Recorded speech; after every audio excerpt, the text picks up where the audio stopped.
What is up, guys? My name is the Austinator, and welcome back to the channel, and welcome to another live discussion. I hope you guys are enjoying your July 4th. I know not a lot of people are, but I just want to say that because it is July 4th. Today, I have my guest, Ninjoid. He was on my discussion yesterday. 2 days ago. Say hello, Ninjoid. Hello there, everyone, and just hi. Yeah, I'm a recruiting guest on the show, of course, on the channel. Absolutely. And today we are going to be talking about, and I'm going to give a little history before I tell you what we're talking about. So my first live discussion with Ninjoid, it actually was the first one, and we talked about Spider-Man 3 and how if it was bad or not. Then live discussion 10, I did one with Jason, aka Bigger Fort Entertainment, where we talked about the Amazing Spider-Man films. And today, since we're at episode 15, I figured we can talk about Homecoming and Far From Home, the MCU Spider-Man movies, because I want to keep this little series going where we're talking about the Spider-Man movies. I know at some point we're going to be talking about the first two Raimi films, and then we're going to talk about the spin-offs like Into the Spider-Verse and the Venom, and we're going to be talking about the animated shows, and we're just going to talk about all Spider-Man. Also, I want to quickly say that we might also be talking about some of the Spider-Man cartoons on my own personal channel in the future, but also we'll be talking about the cartoons on this one too. Because this is the channel for Spider-Man. If you can tell by my little profile picture that I'm a fan of Spider-Man. I'm a fan of Spider-Man too. I'm one of the hardcore Spider-Man fans. And I know the character, Spider-Man is my favorite superhero of all time. And I read his comics basically every single day when I'm at the comic shop and everything. So it's basically Star Wars first and then Spider-Man for me. I will say that I think my favorite Marvel character is Spider-Man, and because I love both Marvel and DC. I always say, my favorite Marvel character is Spider-Man. My favorite DC character is Batman, because I can't really compare the two. But if I'm going to my favorite superhero of all time, it would probably be Batman. But Spider-Man would be. I would say Batman and Spider-Man are tied for me because I love both so much. Hey, you can't really say Batman is a superhero, just a hero. I know, but if we're ranking heroes, I'm saying Batman and Spider-Man would be tied for me. Yeah, but that's what I mean. I mean superhero wise. Well, Batman's not a superhero, so I would pick Spider-Man. No, I agree. If you're saying from heroes, then I don't know, because I feel like I'm a bigger Spider-Man fan than a Batman fan, but I love them both, and it's almost hard to decide, but I'm going to have to say Spider-Man comes out first. Like I said, it's going to always be tied for me because I love both. They're both equally good. Some of their movies are bad, though, but, hey, they all have their bad movies. Yeah. And this is going to be very, controversial, I'll say, this live stream, because here's the thing with the MCU Spider-Man. No, hang on. Before we get into the MCU... okay. Well, can I just get this over with?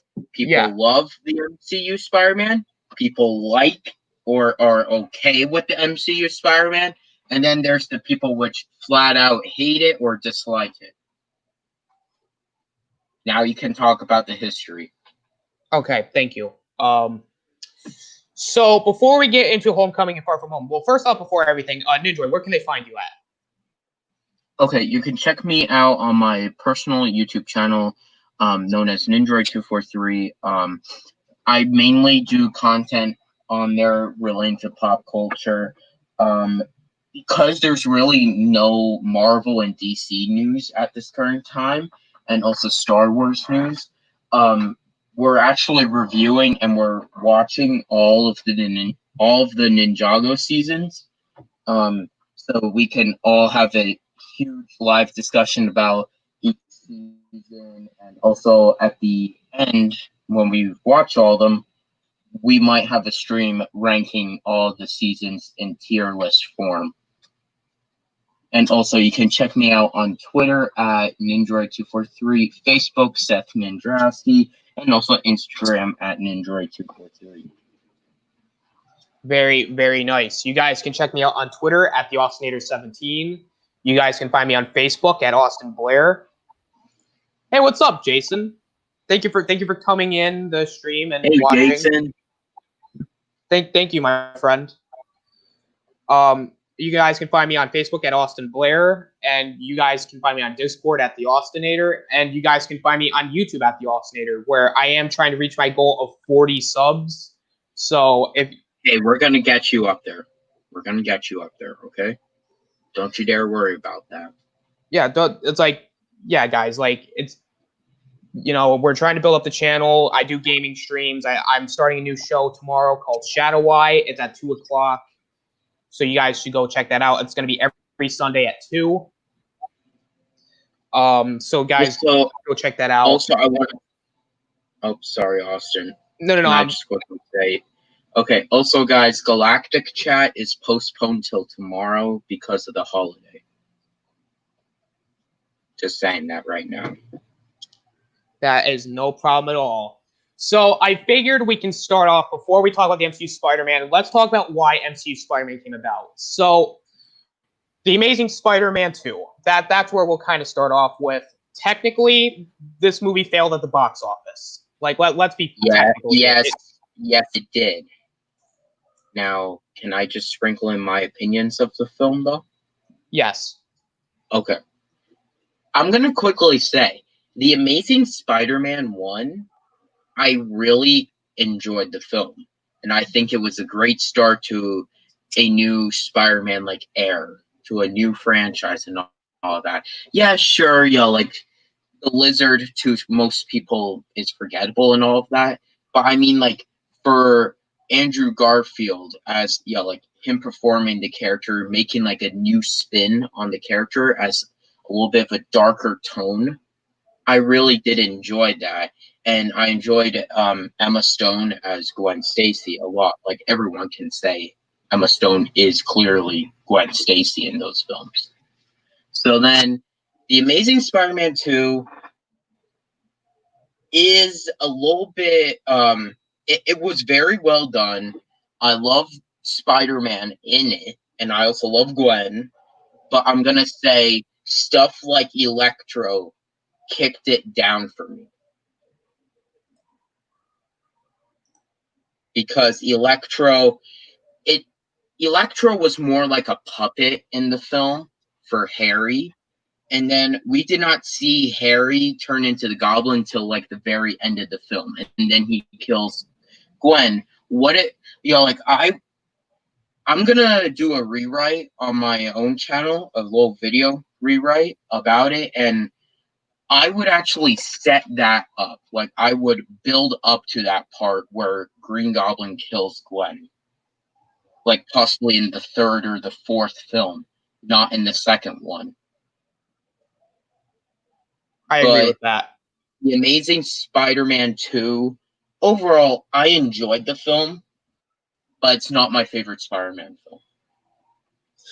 Before I continue with my thoughts, I did see that, Sour, and I apologize. This was kind of last minute for me as well.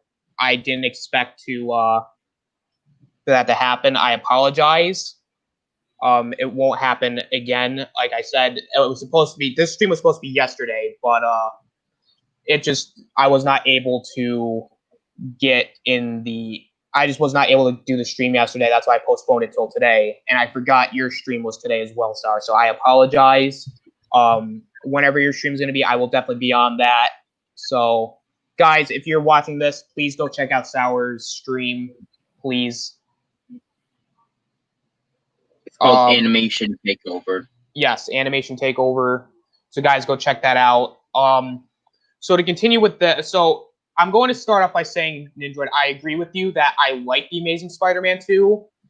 The movie has a lot of problems. I will start off by saying it has a ton of problems. I still enjoy the film. I would rewatch this movie, but it's one of those films where I watch and I'm going, well, there's no sequel to it, so why am I watching it? Because it's setting up another sequel and they're setting up another movie in this movie. I think it was a fun film. That's really, and it felt like the Spider-Man character from the comics. That's what made this film win me over. Well, it won me over as well, but the problem is this movie felt like a trailer for another movie. Like, it felt like because this movie was setting up Sinister Six. Yes, I can fully agree with you on that. And speaking of which, I really still do want a Sinister Six film. Yeah, like maybe like the spin-offs with Venom and Morbius. Maybe they're gonna do finally a Sinister Six spin-off. I mean, I would love to see Sinister Six. Yeah. But the problem is, it was too early for that. Like, they had Doc. Exactly. They should have. That's what I said. The Amazing Spider-Man 1 was good and all. Sure, you might say that's a little bit boring and forgettable at parts, but guess what? It took time to build the characters and everything. It was not rushing everything. No, I love The Amazing Spider-Man. And I like The Amazing Spider-Man 2. Like, people who hate on The Amazing Spider-Man 2, like, I understand because it does have a lot going on. There are some things that I didn't like. Like, I didn't like how the action in Amazing Spider-Man 2 wasn't that great. Like, the scene at Times Square was very good. But then we get to the end, and the last action sequence with Electro, it felt like a music video. Yeah. Because you know how he's bouncing around the thing. Yeah. Goes, I thought the visuals are great in this film. That's what won me over with the final fight. Well, the visuals were good, but a lot of the Goblin's look in that movie looked horrible. I actually like Goblin in that film. I like it, but I prefer Norman Osborn as Green Goblin. I prefer the suit because that's what the comics was. It was a suit that Norman and Harry put on, not, oh yeah, I got transformed into the Goblin. But you know what? I like that because they grabbed that from the newer comics, like Ultimate. That is true. So, but I still do prefer the suit one. But you can tell, that's also another thing with the Amazing Spider-Man films. They should have been called the Ultimate Spider-Man because they were technically based off of the Ultimate Spider-Man comic books. It was, and I will say this: I think that the Amazing Spider-Man 2 had the best Spider-Man costume. Yeah, I can kind of agree on that. I still love the other costumes. That's another thing about the MCU, in which we'll get to in another moment. But going back to this, this movie is probably the only Spider-Man film that did not do very well at the box office. It was not critically received very well. I think it is the least, the least positive Spider-Man movie, because I think on Rotten Tomatoes it had like a 50-something% on Rotten Tomatoes. 58 or something like that. And Spider-Man 3 had a 60%, I think.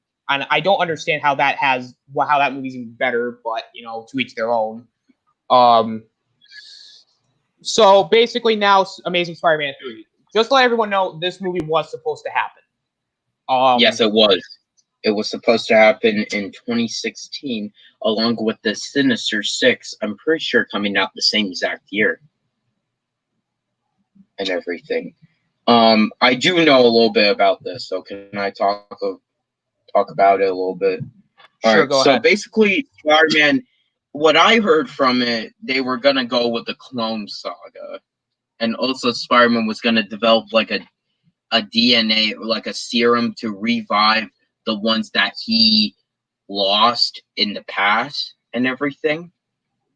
While also they were supposed to make him fight the Sinister Six, I heard, in a little bit. I don't know what the true villains were supposed to be in the Amazing Spider-Man 3. Like, I know Rhino was gonna appear again, but that's really it. Like, I can tell Harry was also, but who else? Who was gonna be like the main one? That's kind of interesting because they were setting, because you see at the post-credit scene, you see Doc Ock's arms and you see Vulture's things, but those I think were for Sinister Six. So I don't know if they were going to be. Yeah, and Sinister Six was gonna come out the same exact year, so it couldn't be the Sinister Six fighting Spider-Man. I don't think so. Honestly, I have no clue what like the true villain was gonna be. Like, we know Rhino was gonna appear because I'm pretty sure it was gonna continue like right after Amazing Spider-Man 2. Yes, that's from what I heard as well. So, you know, like, that's cool and all, but what the heck with... honestly, I don't know. And I really, like, if there was an Amazing Spider-Man 3, I think that film, to be honest, would have been probably the most hated Spider-Man film, because do you really want to see the Clone Saga? No. Guys? Exactly. And I'm saying this right now, the Clone Saga is one of the worst stories that Spider-Man did. Exactly. So guess what? You guys don't want to see the Clone Saga in film either. You know, like, I guess, like, I don't even trust Marvel doing the Clone Saga. They couldn't even do it in the comics. I don't trust them to do it in the movies, right? Yeah, exactly. And I don't trust Sony with the Clone Saga either, even though that it seems like Sony does know the character and all of that. But I still, like, the Clone Saga is absolutely the worst arc, and I think every single Spider-Man fan can agree on that. Yes. Or else you're crazy. Well, the real final nail in the coffin of this movie was when Andrew Garfield got fired. Yes. And that is true also. Because I do want to ask, go to like a meeting or whatever. Yeah. Because he was sick. He was sick and they fired him because he was sick, and he said, "Oh, I'll come like the following week or something like that." He said he's very sick right now. And they said, No, you need to come right now. And then they're like, "Okay, you're fired."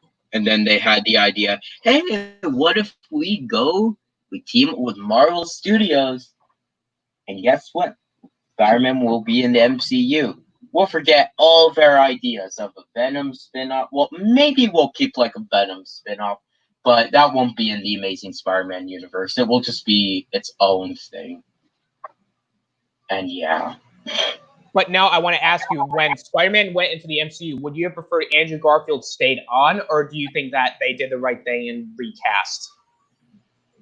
Honestly, I really don't know, because, well, I'm trying to think right now. So Andrew Garfield, I think he would have fit well in the MCU because, yeah, he was comic accurate and he felt like the Spider-Man character.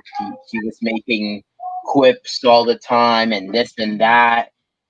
But and also you saw that Harry and Gwen and all of that, all the main important stuff that we see. But then you have like the question, well, why didn't like the Avengers know about Rhino or Electro and stuff like that? Or Lizard? Well, they're probably off doing something else, if you think about it. Yeah, I'm just saying, like, you have those little like plot. I'm trying to think of the word to say.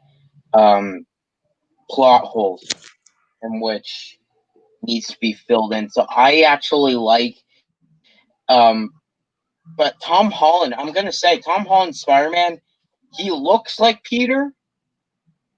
He's good at both Peter and Spider-Man. So I'm gonna say he's good at Spider-Man. Is he the best one? No, for me, but he's good at playing both characters. But I have some notes to say about Spider-Man and Peter. Also about, like how he was portrayed in the films. But I will say, Civil War, Infinity War, and Endgame, that was Peter Parker from the comics. I was actually going to get to that. So, Civil War did introduce Spider-Man to the MCU. We all know Tom Holland came in, and I think that was kind of cool. It's like I like Spider-Man. The design of Spider-Man in that movie looked really good. Like, I like how his eyes were like, moving with a mask, because that's what happened in the comics. So I'm like, all right, this is pretty dope. I can't wait to see a solo film. Yeah, I think honestly, I'm gonna be completely honest. It's either that suit or the suit in which Tobey Maguire actually wore, or the Amazing Spider-Man 2 suit, in which is my favorite. Like, one of those three. Like, I'm gonna be honest with you, that suit kicks ass. Like, that, I love that suit. With, like the suit in which Peter, like you just said, Peter wore in Civil War and Homecoming. Very, very Also, nice. I guess Avengers Infinity War 2, before he got the Iron Spider suit. Yes. So now we talked a little bit about, Civil War. We talked about what happened in the past. And now we can get to the main topic. Spider-Man Homecoming. Which, like you said before, MCU Spider-Man has a lot of mixed opinions. Because, people who love it, people who are okay with it, people who hate it. So I'll let you start. What did you think about the movie overall? Like, we're not going to go, descriptive yet, but we're going to go, more opening remarks. So what did you think of the movie? Okay, I'm gonna actually be honest, guys. When I went to the theater, I was super excited for this film. To be honest, I was super excited because the trailers made Spider-Man look like Spider-Man, and it made me like, oh, so it seems like it's just a normal Spider-Man film. There's nothing rushed in it. It doesn't look like it's setting up very much. Like, it's not like rushing, if you understand, compared to the Amazing Spider-Man 2 and Spider-Man 3. Yeah. So I was like, okay, this film's gonna be a fun, enjoyable one. But let me tell you, I could already tell from the trailers and also from the cast list that this would be a different kind of spin on the character, like even more different than the Andrew Garfield spin on Spider-Man. Because one, Ned Leeds, who's the guy who performed him in Homecoming in the MCU? Let me look it up. Jacob someone, I'm pretty sure. Let's see here.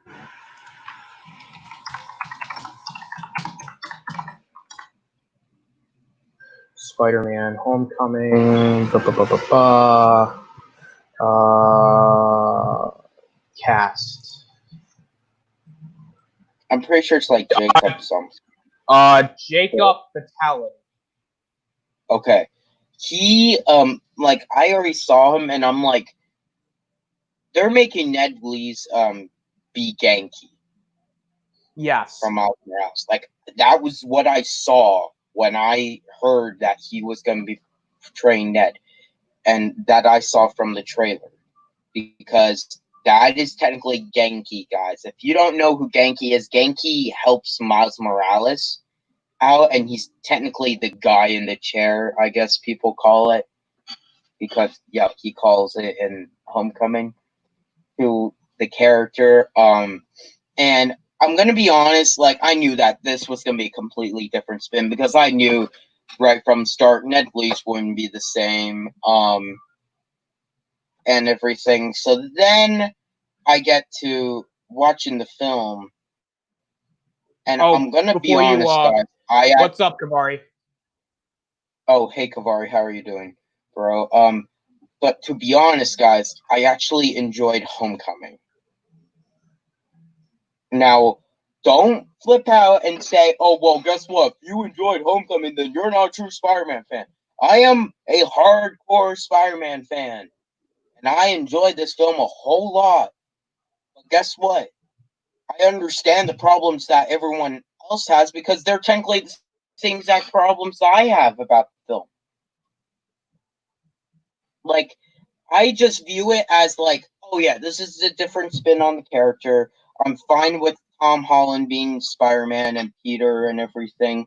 I'm okay with them not mentioning Uncle Ben in this one. But I will say that Aunt May seemed like, like she seemed like a cheater. Yeah. Well, we'll get into that when we get into that. But let me get back into it. Yeah, go ahead. Vulture was my favorite thing of the entire film. Vulture kicked ass. Like Michael Keaton as the Vulture, and just what they did with the character, they changed a little bit about him. But guess what? That change was a positive. Because in the comics, Vulture was just a scrawny guy, a scrawny old man in the comics that just, like, there's multiple versions of the Vulture. Some versions, like Norman took his armor, his suit, and everything claimed as his, like in the Spectacular Spider-Man cartoon. Then there's other versions, like the 1994 version, in which he wants to become young again and everything. So it's very different. And I'm gonna be honest, that's the best Vulture that I have seen since the comics, probably, or since Spectacular Spider-Man. Very, very nice remarks. Um, And oh, also the suit is great. I like the message between it. And I know people say, "Oh, well, he's Iron Man Jr." and this and that. I think they're trying to build on that because they're trying. When I watched Homecoming, I was like, okay, they're just building the character. Like they wanted to introduce him. They wanted to be Iron Man to sort of be like the father figure to Peter, because we know that Peter's father wasn't there for him, and also Uncle Ben died before he really became Spider-Man. So Iron Man's like just being his mentor, his teacher, and I like that and all of that. And it showed, like I love the theme that if you are nothing without the suit, then you shouldn't have it, because then they got. I'm trying to think of the issue. Do you remember the issue where Spider-Man is lifting up all the rocks of that building? yeah. I love that they technically did that in this film. He's like, "Come on, Spider-Man, come on, come on," and everything. And then I will say, okay, the final act, people do have problems with it, and I can get their opinions about it, but I'm okay with it.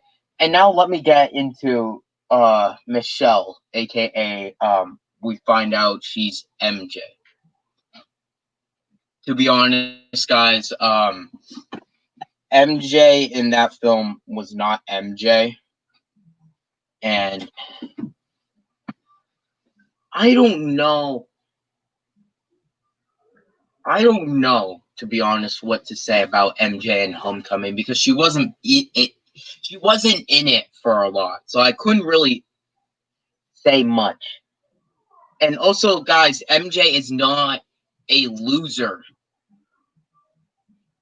All right, MJ's not a loser. She's a geek. No, she's not a geek. Sorry, she's a popular party girl that basically dates everyone. And you can definitely see that in the Spectacular Spider-Man cartoon. Yeah. And like that's really all that I really have to say about Homecoming.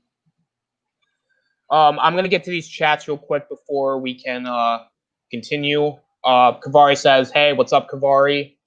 Kavari wants that. Well, we'll answer this question real quick because this is also a live discussion. We're gonna answer questions from the chat. What are your thoughts on the rumors of the 2 secret DC movies that'll be announced at DC Fandom, and what do you hope they will be? Yeah, that one's tough because it's like it could be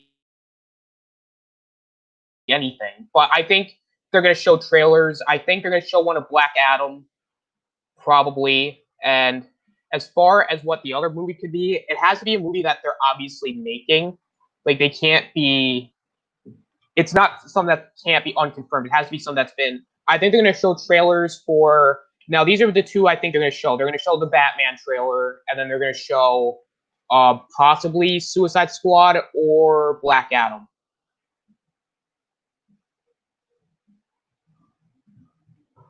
What do you think, Ninjoid? He muted himself. Okay, that's perfectly fine. P. Sours, what up? Looking forward to your Sunday game stream. I am not doing a game stream on Sunday. I am doing a new show called Shadow Eye. I am going to be doing gaming streams on Monday, Tuesday, and Thursday now because I am doing the 2 shows per week. So Sunday is not going to be the gaming streams. Sour says he liked both Homecoming and Far From Home. Hey man, that's your opinion. All right, Spider-Man: Homecoming. What are my opening remarks on this whole movie? I did not see this movie in theater. I ended up waiting a bit till I got it on Blu-ray. I'll start off with the things I liked and what I didn't like because again, there's a lot of negatives and a lot of positives. So I like the design of Spider-Man's suit. I think it was good. Tom Holland. Austin, yeah. I actually have to go quickly, just up the street for something. Okay. Just to get some onions quickly. All right. I'll be right back in like 15 minutes. Don't really talk that much until I come back. Well, I'm gonna have to talk. I'm just talking right now about my. I'm playing around. No, I know that. I'm just saying. Okay. So Homecoming, again, Tom Holland had a great performance as Spider-Man, and I will say that out of each Spider-Man, live-action Spider-Man, I think Tom Holland kills it as both Peter Parker and Spider-Man because Tobey Maguire was a good Peter Parker, as you can see in Spider-Man 2. He was not a great Spider-Man, but with Andrew Garfield, I think he was a good Spider-Man, but his Peter Parker wasn't that good. As far as Vulture was a great villain. I liked the Vulture. Grace Randolph did report that the 2 secret DC movies are Zatanna and Raven. No Man of Steel 2. Dude, that sucks, because I really want a Man of Steel 2. And Gavar says, Homecoming and Far From Home are corny and cheesy. Well, yeah, they are, but you could say that about any Spider-Man film, that they're corny and cheesy. Like, you could say that about the Raimi trilogies, that they're corny and cheesy. I mean, sure, Homecoming is cheesy and corny, and I agree with that, but you could say that about any other superhero film. Because, like, you could say that about the original, like, Fantastic Four with Chris Evans and Jessica Alba, is that they were corny and cheesy. And I won't disagree with you on that. But I'm saying, like, you can't just say that these 2 films are corny and cheesy because you have to give me a better reason to why saying, like, yeah, I don't like this film. Like, do you like this film, Kavari? I would like to ask that. Like, I'm not, upset or anything. I'm just saying, like, you can say about any film is that it's any superhero film that's corny and cheesy. Like I said, Vulture was good. I liked the suit design. I liked the action. The action was pretty good in this film. It was good. Like, I like Michael Keaton. He's like, it's kind of funny. He's like, he played Batman, Vulture, and Birdman. Like, he's always playing flying creatures. Did anyone else notice that? Or just me? No? No. Okay. So I'm going to go into my negatives here. I agree with the negative that this was not Spider-Man because it really wasn't. Because the point of Spider-Man is great power comes great responsibility. And they don't really do that in this film. It's more of Tony Stark and is like the father figure pretty much, or like the mentor. I do agree it doesn't work. I will start off by saying that it doesn't work. I'm not saying that it wasn't done well. I'm just saying it doesn't work with the character. They should have just made a new character if that's what they were going to go with. Or you could just do the Harley thing again because they introduced Harley in the Iron Man 3, and I thought they were going to do something else with him. But instead, they kind of just throw him away until Endgame. So it just doesn't really work with Spider-Man. Mysterio was a waste. They should have called him the projector guy. I am not talking about Far From Home right now because, again, we're still on Homecoming. we are going to be talking about Far From Home in a little bit. So, like, but I will talk about Mysterio when that time comes. But like I said, the Tony Stark Jr. stuff I can agree with. Like, I do agree with Ninja that it is building up the character, but it doesn't change the fact that that's not really Spider-Man's Spider-Man. And I get that's another, twist on the character, but it doesn't work as well. And Ned, I will say, is another negative. I did find him to be janky. He's like, I don't agree. Like, he's not annoying, but he's annoying. Like, he's not Dareth from Ninjago annoying. Like, he's just annoying to the point where it's like, okay, like, dude, shut up. MJ, aka Michelle, I agree that's not MJ, but again, that's just nitpicking stuff. Because I can just nitpick a lot of stuff in this movie and just call it a bad movie. Because sometimes a lot of people just nitpick stuff for no reason. And I'm not saying that this movie it's not bad. Like, I'm saying this, people overhate this film. But I agree that this movie has a ton of problems. Not a lot to where I would say it's the worst Spider-Man movie of all time. No, Spider-Man 3 is the worst Spider-Man movie. Homecoming is a fine movie. I don't know, like, it's one of those movies that I probably won't rewatch. Like, if I was doing an MCU marathon, I would rewatch it. But if I was going out of my way to watch a Spider-Man movie, I would not put this in because I want to watch Spider-Man. I don't want to watch something where Spider-Man is basically a sidekick. Aunt May, she was fine. Again, I didn't think she did a lot. She was just there. Like, I get what Ninja was saying is that she was kind of a cheater. I could see that. I didn't mind young Aunt May being young because, again, it's like, Peter's mother was pretty young and Aunt May's old. So it's like that didn't really make a lot of sense to me. And honestly, I preferred having young Aunt May, and it works better. So I'm okay with it. What's my last negative of this film? I don't really have a lot of negatives besides those. Like I said, Ninjoid's gonna be gone for a bit, so this is your guys' chance to put anything in the chat. So if you guys want to talk about anything, you guys can do that while I'm waiting for Ninjoid, because we are gonna go a little bit more in depth with this movie. So yeah, you guys can ask away here. I am going to check something right now real quick, as we are going to be... Oh yeah, also guys, be sure to check out Galactic Chat tomorrow with me, Ninjoid, and Sour. So guys, definitely go check that out. Let's see here. Oh yeah, also guys, I know I keep saying this, but I am trying to reach 40 subs. So if you guys know anybody who hasn't subscribed yet, please go ahead and do so. Let's see here. But actually, I'll answer Gavari's question. I don't think Mysterio was a waste. I honestly don't think so. I think that's what Mysterio in that universe should have been. He's basically the master of illusion, and they did that pretty well. And I liked his backstory because it does kind of, connect with the MCU stuff, where he's a former Stark Industries worker, and I think that it was done well. But again, we'll get into more Mysterio once we get into it. But to also answer your previous question, Grace Randolph did report that the two secret DC movies are Zatanna and Raven, but those are just kind of weird, though. Honestly, I don't want to see a Raven movie. I'm going to be completely honest. I like Raven, but I like her when she's with the Teen Titans. I don't know if I don't like her that much to where I would see a solo film.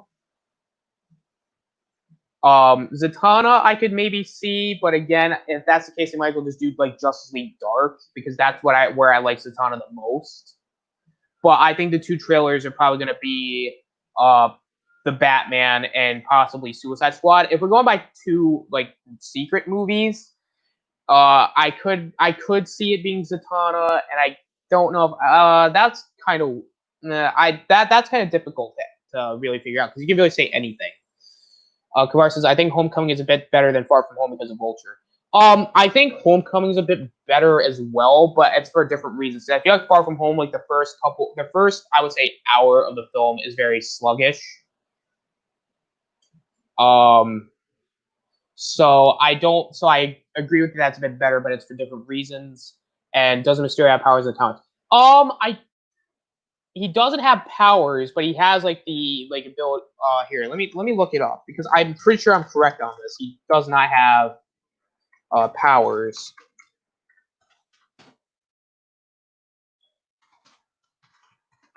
Just want to make sure that I'm correct on this. Let's see here. I don't. So technically, he does not have powers. It depends on what Mysterio you're looking at, because Quentin Beck did not have powers. He basically had gadgets, and because he was a movie special effects guy. So Mysterio. Oh, welcome back. I was explaining to Kavari that Mysterio does not have powers, but it depends on what Mysterio we're talking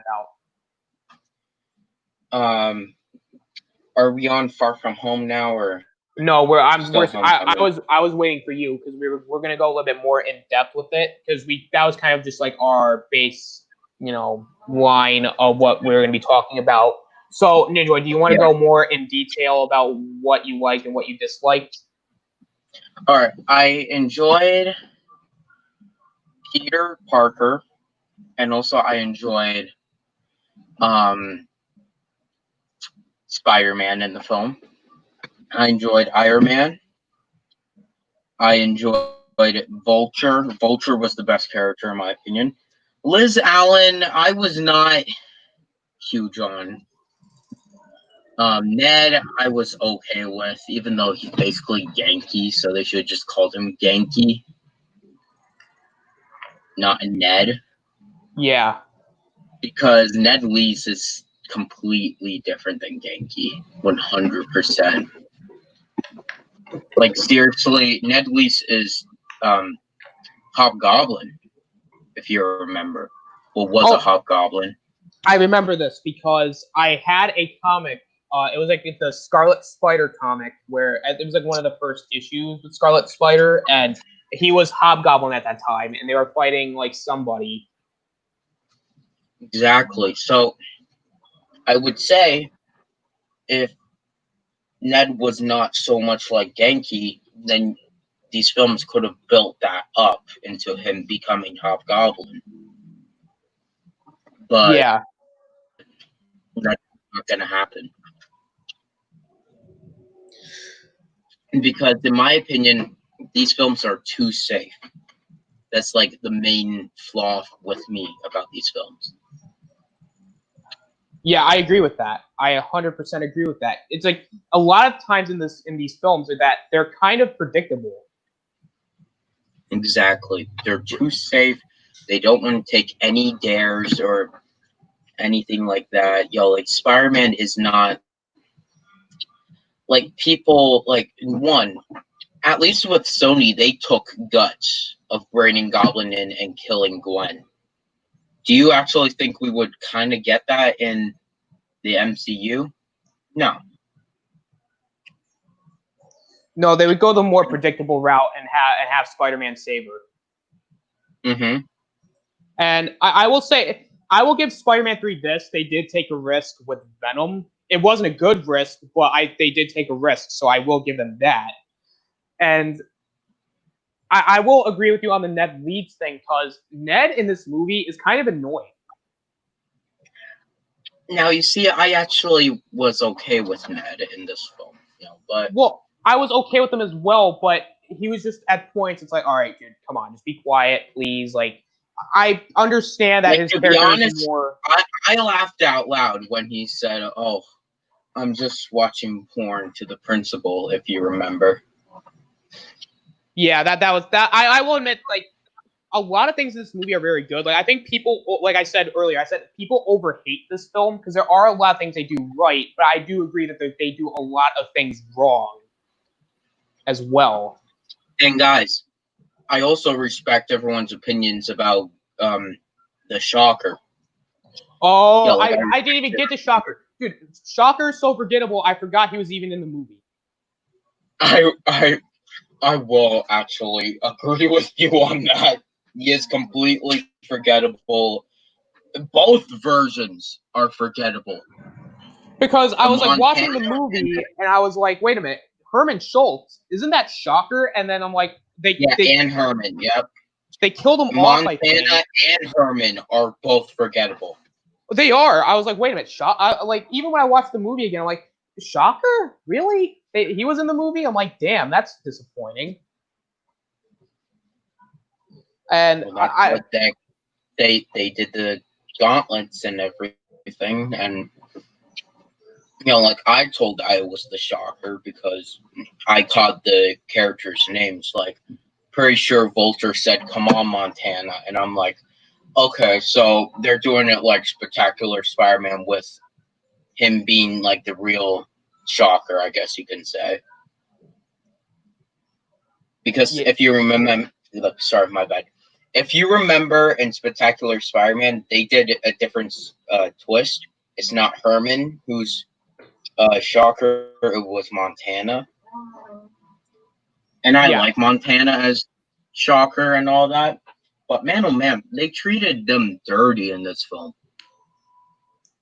No, I agree with that. And like I said, if he wasn't so forgettable, I would have been like, oh, yeah, let's talk about Shocker. But I'm like, there's not much to talk about with him. It's just more like, okay, he's there to get beat up. Like, I understand Shocker's a low-key villain, but he still kicks ass and everything.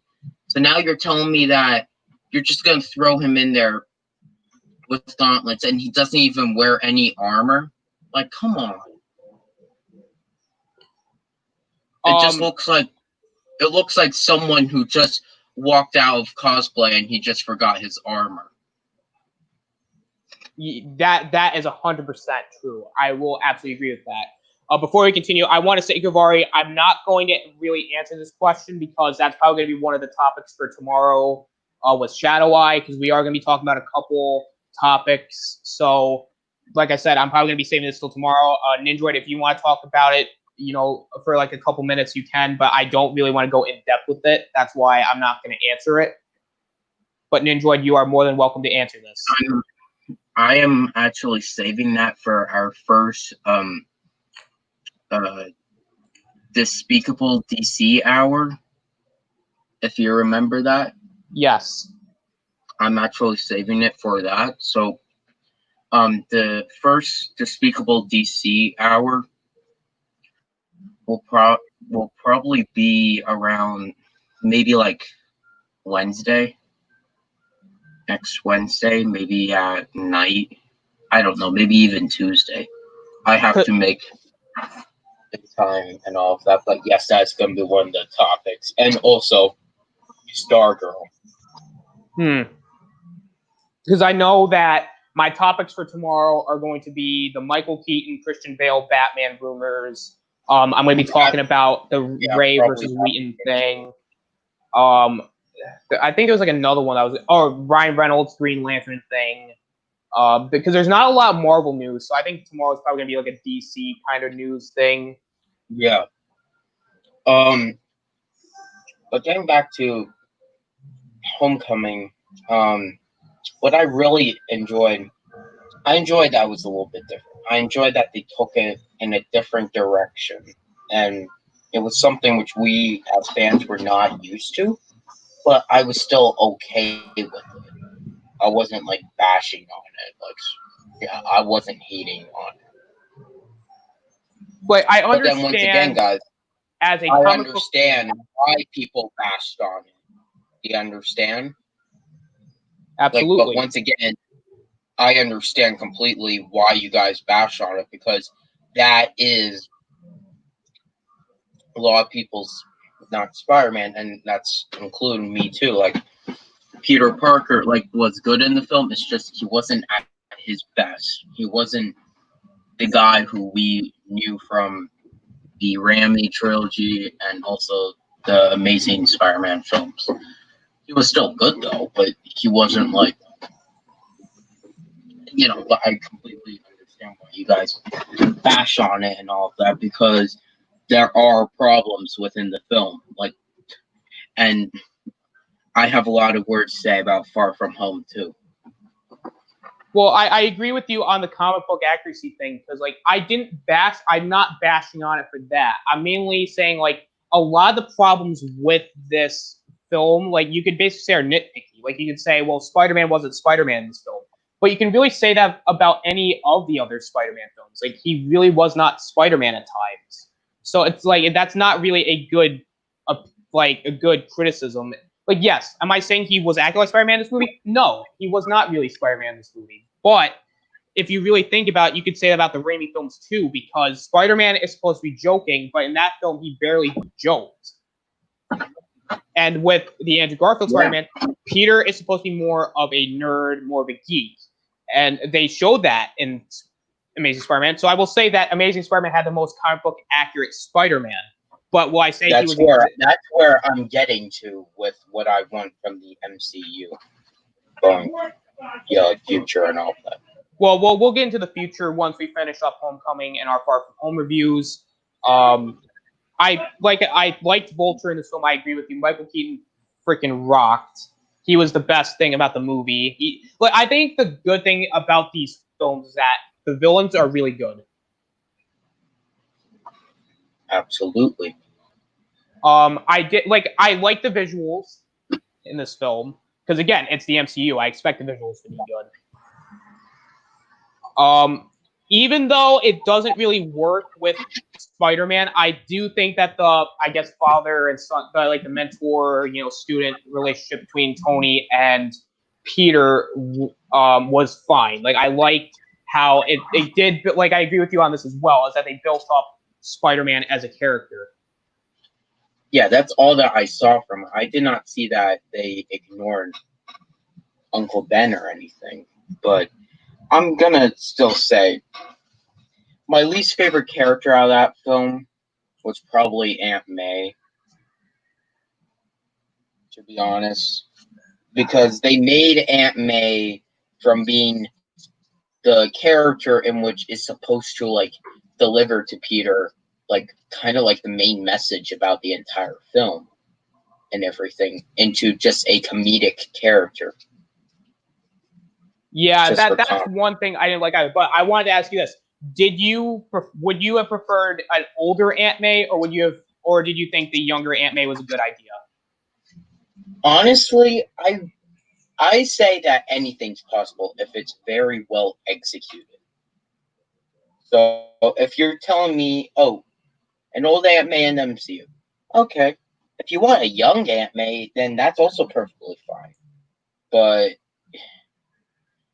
they wanted to do a different spin on the character, so I was perfectly fine with an older Aunt May. I meant a younger Aunt May. But let me tell you, how they executed the younger Aunt May was not very well done. No, I agree with that, absolutely, because Aunt May is supposed to be more grandmotherly-like, she's more motherly-like, because, again, Peter was raised by Aunt May and Uncle Ben as basically their own son, and you do kind of see that in this film, but you don't see it a lot. And what I like about the Raimi films is that Rosemary Harris was probably the most motherly in a way, because she had the best speech ever in a superhero film in Spider-Man 2, and even though she barely does anything in Spider-Man 3, that I guess every time she talked to Peter, her scenes were very memorable.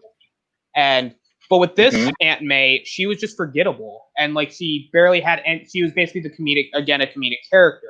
And that's one of the problems I have with the MCU, is that they go for more comedy based, which, again, it could appeal to some people, but it doesn't really appeal to me. I'm more of a serious movie type guy. That's why I like watching The Amazing Spider-Man, the first one, because it had more of a dark tone, and I like that in superhero films at times. Now, would I say that the tone in this movie worked for this movie? Absolutely, because Spider-Man is not a dark character. But I think The Amazing Spider-Man did it better because you had great characters, great development of everybody, and I just think it worked there, and that's why I didn't really like this in this movie. Yeah, to be honest, guys, I'm saying each of the franchise, the main three, MCU, Amazing, and the Sam Raimi trilogy, each one of them are different in a way.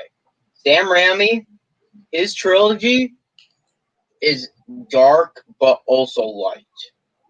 The Amazing Spider-Man was a little bit more mature, and also it took risks, and also it was darker. MCU Spider-Man, full of fun, comedy, and just action. Yeah, I agree with that. And that's kind of the problem with the MCU is that it has this formula where it has to be like, okay, you got to do this, that, and the other. And it doesn't really work at times. Yeah, you're understanding me a lot more. So, I'm going to be honest, though. Homecoming was a fun movie, and I loved the film. Most people hate it. I know Ryan loves it, so you and me both, Ryan. I'm just gonna say that right now. I'm gonna answer these questions because again we got some chats here. Sarah says favorite horror franchise. I know Ninjoy doesn't like horror stuff, so I don't. So you don't have to answer this. Saw. I did see the Saw films. Yes. Okay. My favorite horror franchise is Nightmare on Elm Street. I just want to let you guys know that. And Gavar wants to know: is it true that James Cameron almost directed a Spider-Man movie? Yes, that is from what I heard. That's exactly true. That was gonna come out in 1998. I'm pretty sure the original film. So basically, what was gonna happen was Doc Ock was supposed to be the main villain. Spider-Man was gonna wake up from having a wet dream with webs all over him. Also, there was gonna be a sex scene with Peter and MJ having sex on a bridge, and also I heard that. So they were going to use the death of Gwen Stacy, kind of, but with MJ in the film. See, I would have liked to see what James Cameron was going to do with it. From what I've heard, it just does not feel like a Spider-Man movie because he was going to make it rated R. And I'm not saying, like, I will agree to a certain degree that not every Marvel movie has to be rated R, but certain characters should have rated R movies. Like, Spider-Man should not be rated R. No, I fully disagree. The comics are PG-13, so guess what? They can be PG-13. Deadpool can even be PG-13. Yeah, I understand that, but if you look at it, Once Upon a Deadpool was PG-13, and that sucked. Yeah, but guess what? They made the character into a comedic character, okay? And everything, where actually, if you read the comics with Deadpool is a serious mercenary-ish guy, all right?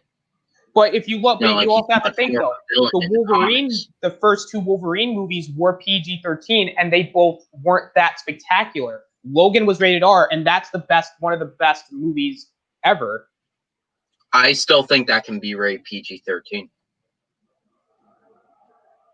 If they took out some of the rated R stuff, which made it that way, then, no, Kavari's last comment.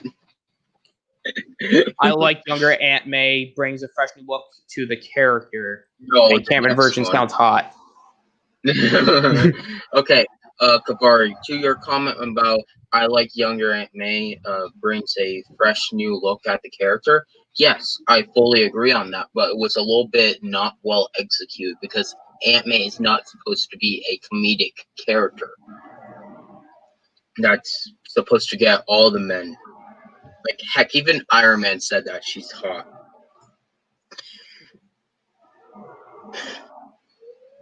And but to go back to what we were discussing, I think, like, again, I'm not saying that they have to be rated R. I'm just saying that some movies did benefit from it being rated R. Like, if you look at it from Deadpool's side of things, if you look at the first Deadpool and Deadpool 2, they were rated R, and those movies did very well. And you look at Joker, which was also rated R, that was also it made $1 billion at the box office. Now, look, I say that comic book films can be rated R. Absolutely. But they don't have to be. That's all that I'm going to say. Because I'm with Rob on this. If you remember, Rob had a stream about this. Not every single comic book film has to be rated R, because there are some people would say, oh no, this has to be rated R or else it won't work and it will suck donkey nuts, and that's really it. Well, no, see, what I'm saying is that I agree with you that not every superhero movie has to be rated R. I'm just saying that some movies will benefit from that. I'm not saying every movie has to be rated R. I'm saying certain movies. I mean, I respect your opinion, but I fully disagree. But let's just continue about Spider-Man: Homecoming and Far From Home. But to finish what I was going to say, Spider-Man should not be rated R. That I agree with. That is that I'll finish up with by saying that, because one, he's a kid. Yeah, he's a teenager. So he is, and like I said, I'm not saying that rated R superhero movies are going to be successful, because a lot of times, sometimes they aren't successful at the box office, and sometimes they don't do well critically. I agree with that. Because again, every time there's a rated R film, I absolutely agree that not every film is going to be a masterpiece. And I agree that a lot of PG-13 superhero films are really good. Like Spider-Man, you got X-Men, all those movies were PG-13, and I think they were done very well. So I do agree with you on that. But I just wanted to end that argument right there. I will say that I agree with you on most of your points. I agree that not every superhero film needs to be rated R. I agree with that. Yeah. Okay. But we did kind of ramble on about that for a little too long. Let's go back to Spider-Man: Homecoming. I think we kind of touched base on everything. We didn't really talk about MJ. If you want to give because we're gonna go a little bit more in depth with MJ. MJ, to be honest, I didn't care about her character, and I view that as a positive, but also a negative at the same exact time. One, they should have not introduced MJ in this film. I agree. They should have waited for her till the following film if they wanted more meaning. Like maybe because of his love, maybe because Liz left, he's a little bit heartbroken, and then he finds out that MJ just moved in next door and something like that. So then she's like the new kid on the block and everything, and he wants to impress her because she's too popular for him or something like that. I can see that. And I think that's already better than Far From Home. No, I absolutely agree with that. And I agree that MJ in this film... Rewrite video. You're going to get that, everyone.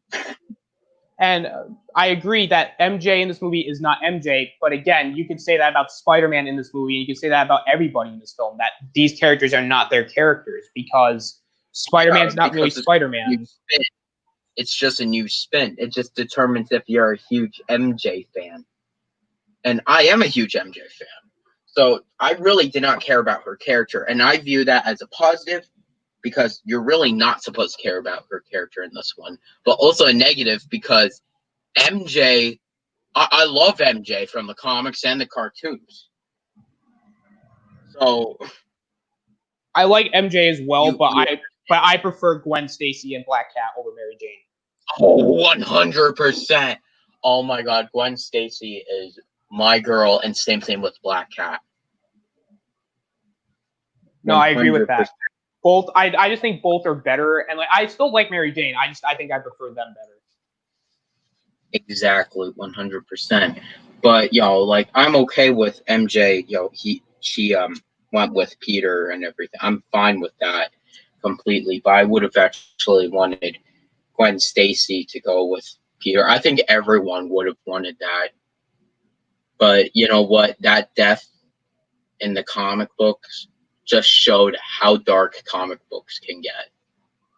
And sometimes the superhero does fail. I agree with that. I feel like we touched base on everything. Unless there is maybe a couple So do you want to talk about the stuff with Tony and Peter? Because I feel like that's the only other thing that we really didn't. I actually want to talk about some other things. Okay, go ahead. With some, I guess you can say, villains. Mac Gargan in the film. I liked that spin on him, but do I really care? I really wanted Mac Gargan to be the next main villain. So I was very excited at that time But now that like I just rewatched the 1994 Spider-Man cartoon just like a couple weeks ago. I just got done rewatching it. Let me tell you, I actually want Mac Gargan to be that version. Yeah, like I'm actually gonna be completely honest. Matt Gargan was also kind of forgettable. Like I honestly forgot he was in the film. I was like, really? He's in the film too? Oh, okay. Interesting. Now, you see, I realized that first because he had the Scorpion thing on, and also they said Mac Gargan. So I was like, okay, so now they're setting up him to be maybe the next villain for the next installment. I was like, okay, because we haven't seen a Scorpion one, and I would love to see Scorpion in it. So I'm actually okay with the Mac Gargan character in Far From Home. And then I was a little bit disappointed that he did not appear in Far From Home because they teased that in the post-credit scene. So I was like, okay, well, when is Matt Gargan gonna appear? Because are they building him up? And then I saw the post-credit scenes to Far From Home, and yes, those post-credit scenes are at least the first one for a Spider-Man film rocked more than that one, but you guys understand what I'm trying to talk at. But I was perfectly fine with Matt Gargan appearing, and I liked the version that we got, but I would have wanted the version that we got from the comics and the 1994 series. So then we go on to also, oh my God, Aaron Davis. Do you remember? A lot of these characters I just forget. Like, it's just the characters. Aaron Davis. Do you remember? He's the Prowler. Well, I know who he is. I just said like he just like a lot of the characters in the movie are kind of forgettable. That's why I kind of forget their names. Okay, so Spider-Man caught him because they were gonna. Both of the Shockers were gonna sell him some tech and everything. Yeah. If you remember. So then later on during the film, Peter catches him, and then he's like, "Oh well, I don't want those criminals on the street and everything. After all, I have a nephew which lives here." So I'm just like, okay, so you're talking about Miles Morales. Okay, that's a cool concept, but Miles Morales, I'm okay with that, to be honest.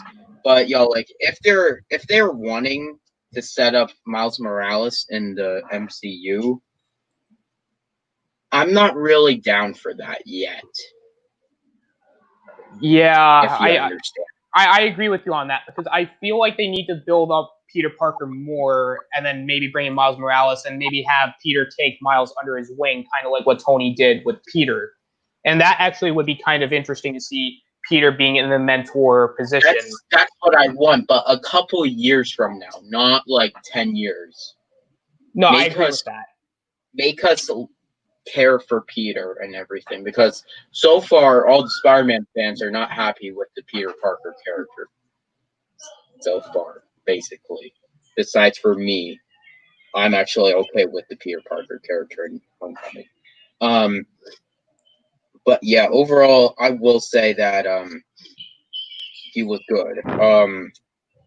And I'm trying to think of some other small things, some like Easter eggs possibly.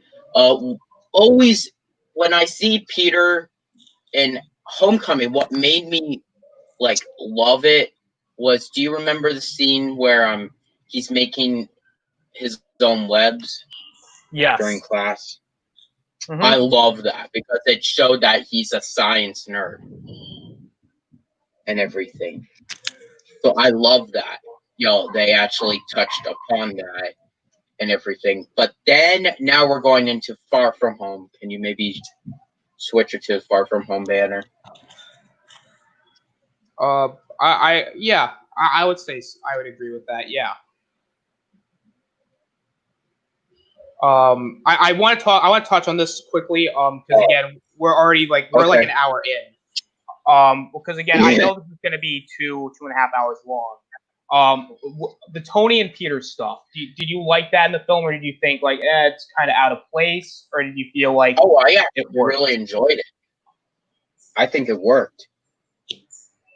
I agree it worked, but I don't know, like, I get what the movie was trying to do. It was basically like Peter was trying to break out of his kind of like under his shadow, and like because he feels like at points he's in like Iron Man shadow and he's trying to break away from that. And like he was reckless, so Tony took the suit away, which I was kind of like at first I'm like, yeah, this is kind of just like really that's not Peter. Like Peter wouldn't be like, oh well, you're gonna take away my suit. I'm nothing without the suit. Like no, Peter would be more like, okay, I'm gonna find a way to keep being Spider-Man. Like he does in this film, but he did come off in that scene as more like he was being like a brat. Yeah, now that's why, guys. I mean, that's why I enjoy Homecoming more than Far From Home, because it seems like in this film he realizes that he's technically Iron Man Jr. and he wants to be something more than that. In a sense, like what I'm trying to think of what that I'm trying to say. Like he says that he wants to be better. He wants to not have like a baby protocol and all of that. And I mean like, and yes, he also has to step up a notch, just like what Talos, aka Nick Fury, and Far From Home said. So yes, you could say that in both of the films he's trying not to be Iron Man Jr., in which I fully can see that. But I like that Far From Home. Well, no, actually, let me rephrase that. I think Homecoming, he okay, so he wanted to be like Iron Man. Do you understand? Yeah. But Iron Man said, I want you to be better though. I want you to be you. So that's what the whole film is about. Peter becoming him. Peter becoming himself. So that's what I like of the film. Because at the end of the film, Peter is Peter. He's like, come on, Spider-Man, when he saw his first suit's mask. He's like, come on, Spider-Man, you can do this, you can do this, you could take down Vulture, you gotta lift all these rocks first. Come on. You're Spider-Man, come on. And everything. I mean, like, I loved Homecoming a lot because of that. And now I have some thoughts to say about Far From Home. Well, a lot of thoughts. Well, before you let's get into our final grades. I'll let you go first. So okay, Homecoming, I give it an 8. I enjoyed this film, but there are some problems with it. Is it overrated? Absolutely, it's overrated. But it's still a fun, enjoyable film in which I gave an 8. I respect that. I'm gonna give it a 7.5. Out of 10. I think it's again, like with your thing, is that I do think it is overrated. It is probably one of the more overrated Marvel films. I'm not saying it's bad, but there's a lot of problems with this movie. I felt that it goes with the Marvel formula, which doesn't really work with some movies. It's just one of those films that I feel like people overrate because of how, like, oh, it's, after Amazing Spider-Man 2, this was the best Spider-Man. No. Like, if I had to choose, I would not rewatch this movie. Like, if I was doing a marathon, I would rewatch it. But if I was in the mood to watch a Spider-Man movie, I'd probably watch one of the Sam Raimi films or any of the Amazing Spider-Man films before I watch this. Okay, I respect your opinion about that too. But I have a lot of things to say about Far From Home. Well, I mean, a lot. I'm not going to talk about Infinity War and Endgame because again, we'll be here for like 3 hours. But we are going to be. But we'll talk briefly. We'll just talk about the suit. What did you think about the Iron Spider suit in just the MCU? Do you think it's good? Do you think it's or do you think it was nah? I didn't the Iron Spider suit. Yeah. The Iron Spider suit was good, in my opinion. And you know what's the funny thing, though? Peter barely uses it in Far From Home. Like, you just see that he has it. I mean, like, I wish if he just continued using the suit that he wore before the Iron Spider suit. I agree with that. I want to get to Kavari's comments. He said, I hate the fact that they are trying to turn Spider-Man into RDJ. That's why they reveal Peter Parker as Spider-Man, just like how Iron Man revealed himself to them. No, I think that's way different than what they did. No, it's not supposed to. No, that's actually completely false, Kavari. I don't think that's why they did that. Absolutely not. They actually tried to be almost like the comics where Mysterio framed Peter for robbing a bank, in which he actually did. So they wanted to kind of throw that, oh yeah, Mysterio can frame people. And also they were probably building to Spider-Man 3, in which I can already see Spider-Man 3. I don't want to say my thoughts on what that film's probably going to be, but it's going to be something epic. Probably the best one out of the MCU Spider-Man films.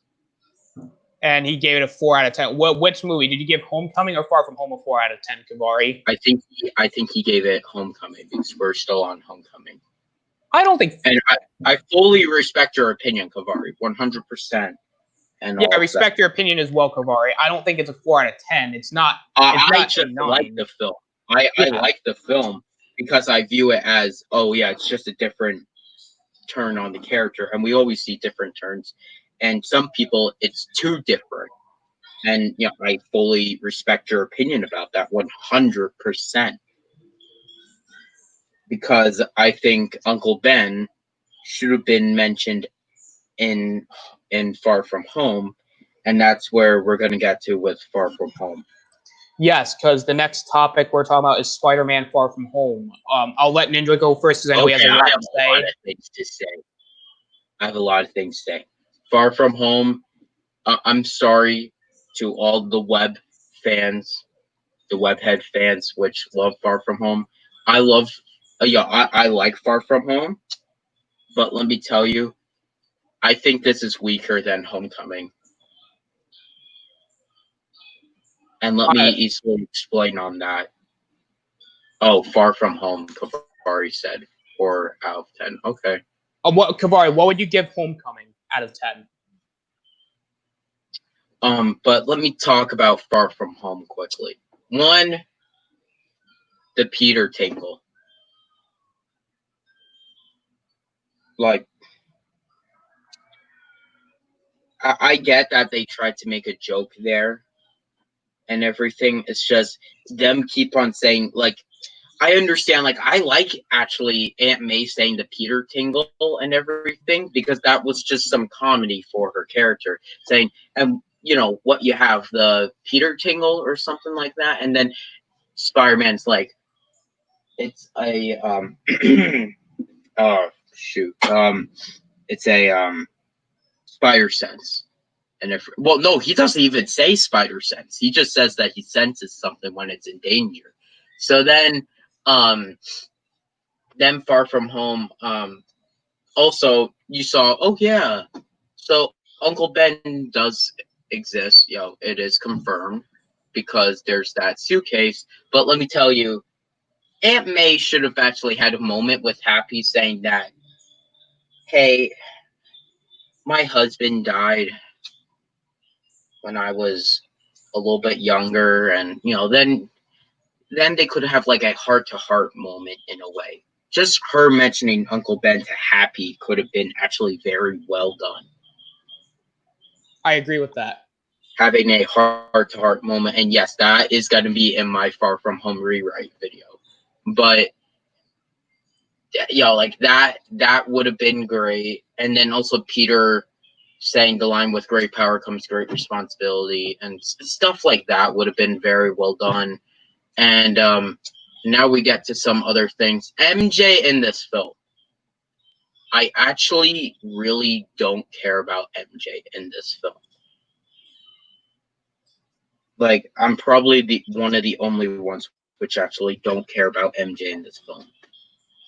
I have nothing connected to her at all, and it seems like she's just a completely new character, in which I like that, but come on, guys, you should have something. connecting to the MJ character.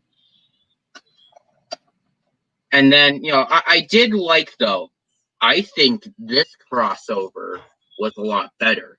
The Nick Fury and Spider-Man thing. Yes, that I will agree with that. That Nick Fury worked better here than Tony did. Yes. And why? It's mainly because that happened in the comic books, and also if you saw the Ultimate Spider-Man cartoon show, Nick Fury did meet Peter. Even if you hated the Ultimate Spider-Man TV show, still, you gotta admit, the Nick Fury and Peter stuff was good. So I like that they were trying to do that. And in my opinion, they did it pretty well. I agree with that. And then also with Mysterio, once again, the villain is the best thing of the film. Mysterio was the best thing of the entire film. Now, do I think in the MCU, Mysterio is a little bit overrated? No, not at all. Do I think this film is very overrated? Absolutely. This film is absolutely overrated. Like, the only thing which I did not like was that really was like, what the heck? Why did Peter say this? Do you remember during Peter's final fight, he says, "Come on, Peter Tingle"? Yeah. Like, come on. He should have just said, "Come on, Spider-Sense." But no, he says, "Come on, Peter Tingle, you can do this. Come on, Peter Tingle." No, I agree and then, with that. And then, I wished if the film was longer. I felt like the film was too short, to be honest. I agree with that as well. And I will say that one of the problems I have with this film is that this film came out basically when Endgame was still in theater. And I'm pretty sure. And it's still made like $1 billion, but even then, with Endgame still in the theater, more people were going to go see Endgame than Far From Home. They should have waited till like November or October. Because I understand you want to have your summer superhero film, but you should have put Endgame in the summer and then maybe have Spider-Man be either in the fall or the winter. I would think fall, like October and November, would have done very well.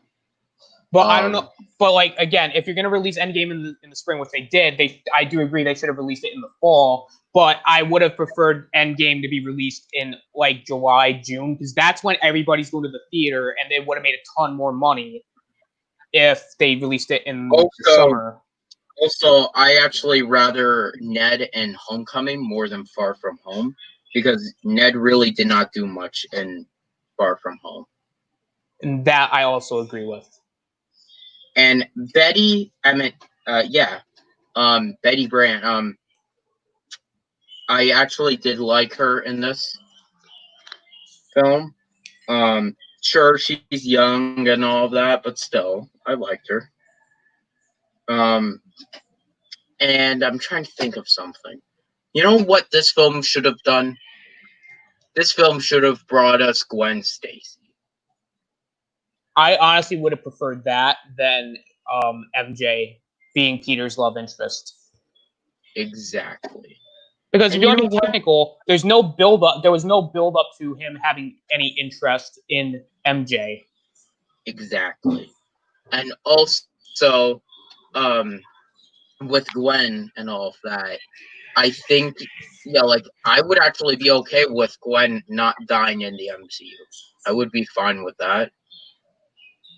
And stuff like that, because, just if the Peter and Gwen chemistry was good, in which I can definitely see that their chemistry would be awesome in Far From Home, then yes. Also, guys, Peter did not do really anything scientific in this film besides for crafting the new suit. That is also very true.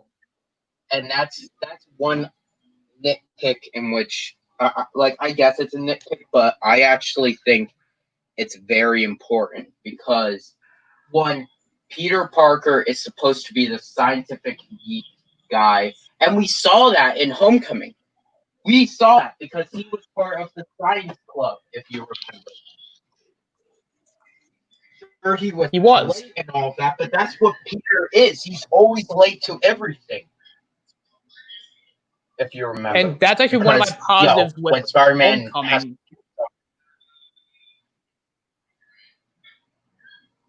And that's one of the things too. And also, we saw that he was doing scientific stuff. Like we saw him build, make his own webs in Homecoming.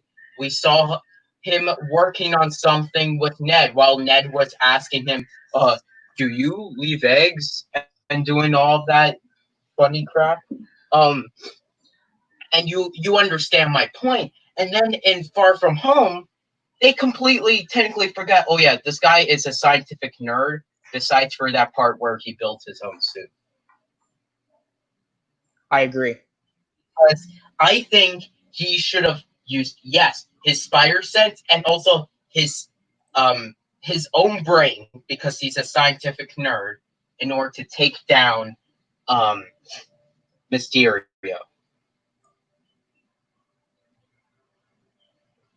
100%. So that's what I think, at least.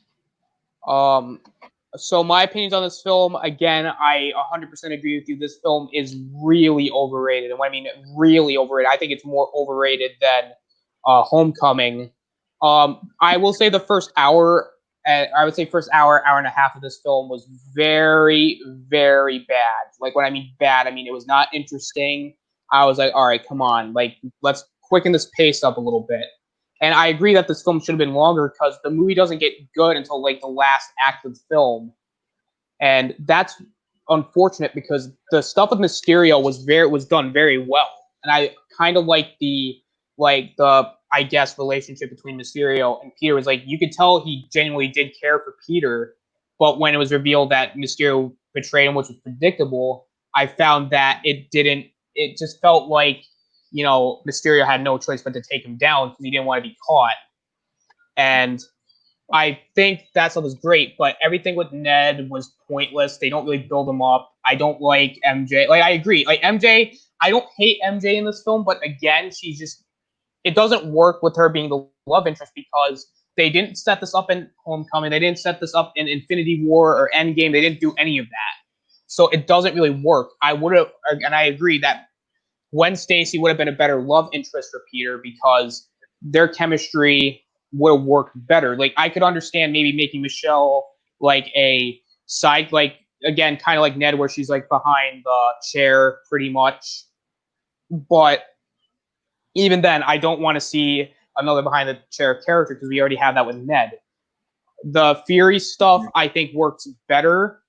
The action is good. I like the visuals. There is nothing wrong. Like, I liked the design of the advanced suit where it was like the red and black. That was kind of neat. Oh yeah, I love that because that was comic accurate too. It is. You remember Amazing Spider-Man issue 1? He wore that. His first couple issues, it was actually red and black. So and that's one of the reasons why I like that suit is because with each Spider-Man we always see red and blue. Red and black is actually a really nice change of pace. Exactly.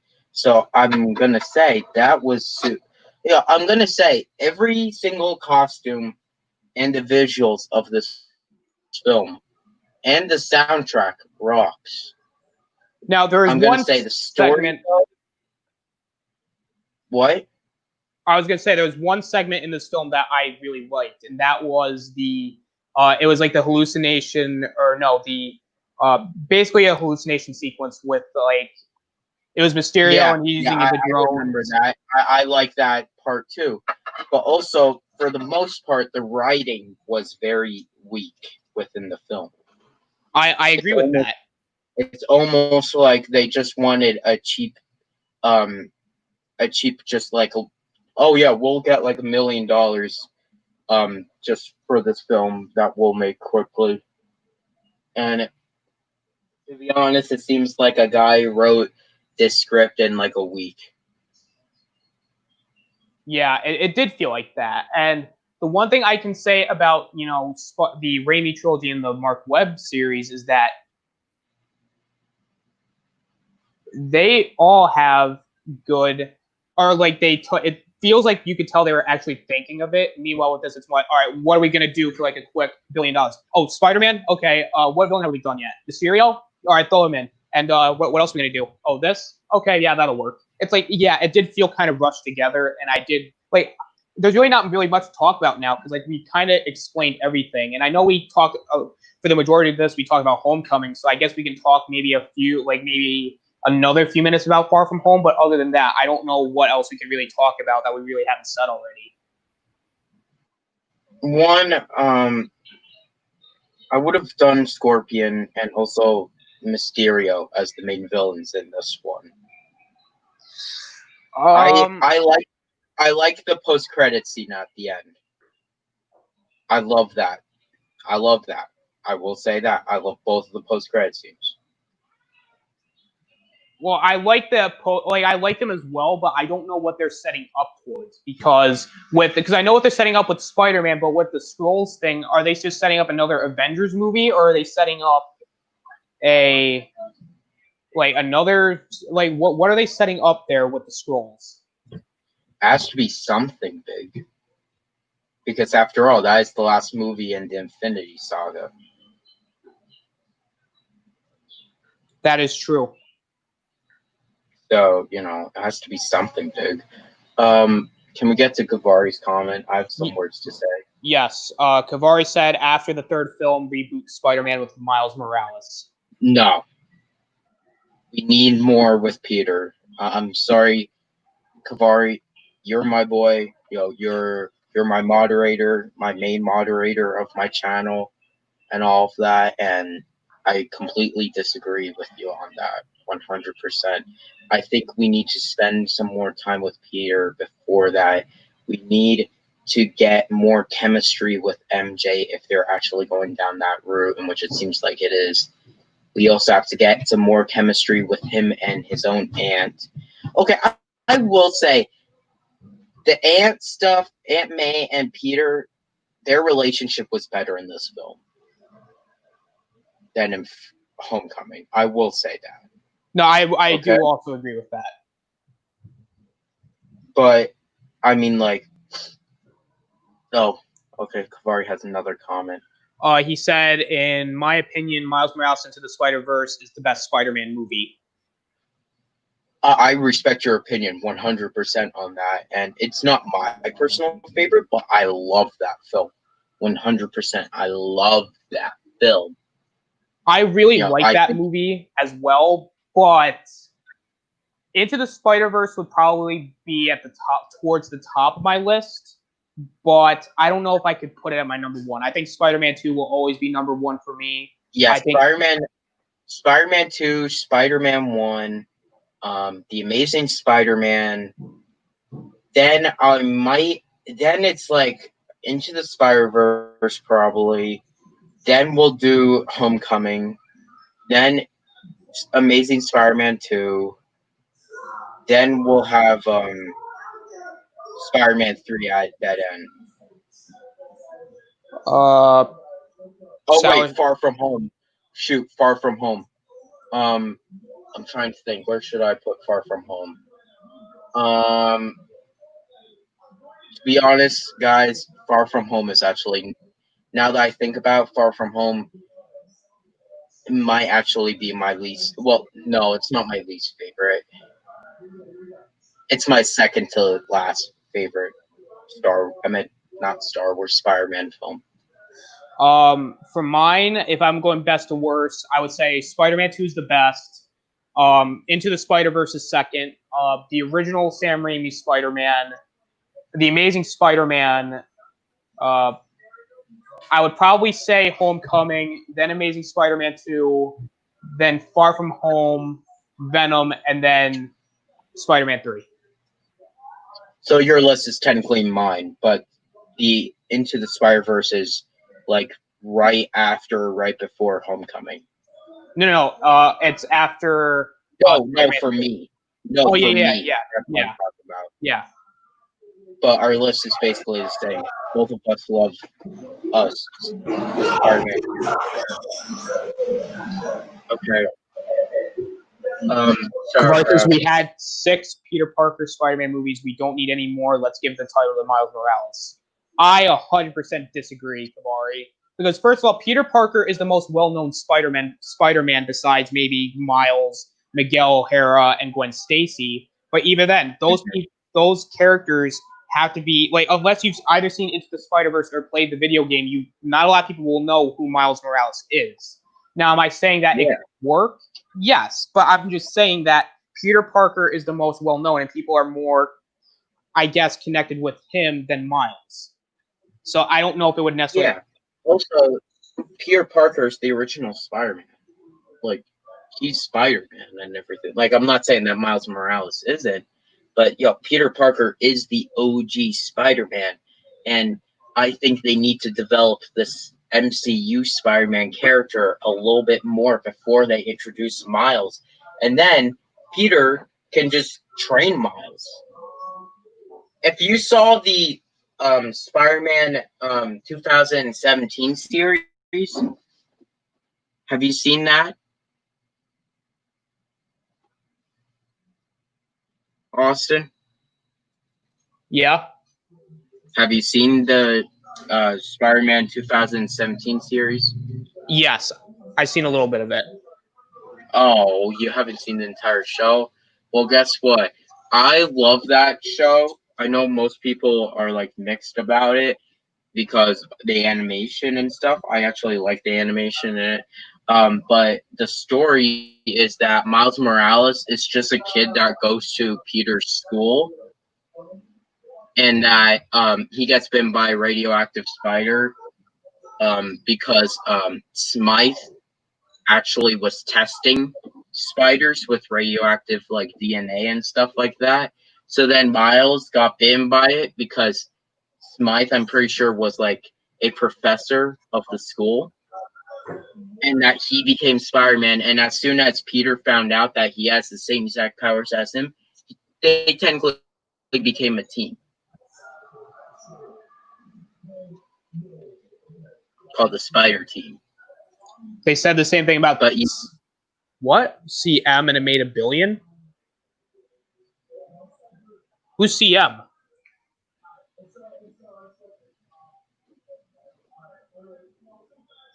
Captain Marvel. Well, yeah, but that's the thing, is like Marvel movies make $1 billion regardless. People are going to go see a Marvel movie if it has the Marvel logo on it. I'm just saying that if we're being here's another thing that I actually want to come out and say to all the people that don't even read the comic book. One, like, it just kind of like drives me nuts when they're like, oh no, Carol Danvers is Captain Marvel. She's not like Miss Marvel or anything. Yes, she was Miss Marvel and everything. Like, don't you understand? There are some people out there which pretend that the characters were not something more from the comics and all of that. Yeah. From what they see in the MCU is they think is the definite version of the character, and which that is incorrect. MJ is not Michelle Jones. In pop culture, her name is Mary Jane Watson. And I mean in most of all pop culture. And I'm gonna be completely honest.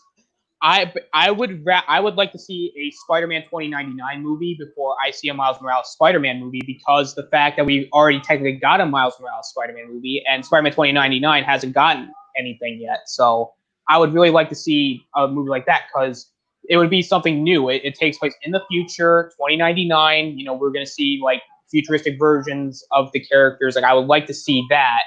You could basically make it a Blade Runner like Spider-Man movie, where it's set in the future. You have this futuristic setting. You have Miguel O'Hara. You tell his origin story, how he becomes Spider-Man.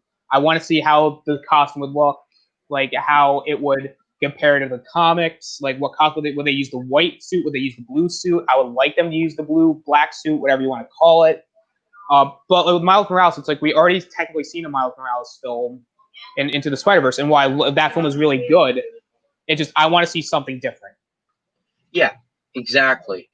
All right, I'm gonna actually have to go, but I want to quickly say my grade for Far From Home is actually a 6 or a 7. I'm gonna go with a very low. I'm going with a 6.9. I think again, it was really overrated. I think the last act of the film saves it, but other than that, it's not a very great movie. Oh, I think it was still good, but not the best. I agree with that. Also, Kavari I want to says, thank you for having me on and everything. And now I have to set up fireworks. Okay. So you can get to Kavari's comment, then I have to go. Kavari says, give Miles Morales a movie and it will be a hit, just like his animated movie and won an Emmy and a Golden Globe. Not a lot of Marvel films get a Emmy or a Golden Globe. Like, yeah, a couple of them do, but even then, there's no real like way for them to be like, oh, it's definitely going to get an award. No, it has to be. The only way it's going to get a award is if they do something like with Black Panther, where I think the writing was very well done, and I think a Miles Morales movie could work. But the problem is I feel like they need to build up Peter Parker more before I see a Miles Morales movie. I want to see. And now, if you want to do Miles Morales, the only way they're going to have to do it, there's two ways you can do it. One, you make Miles Morales Peter's, apprentice / sidekick, or you kill off Peter. And killing off Peter is a no-go. So I would just.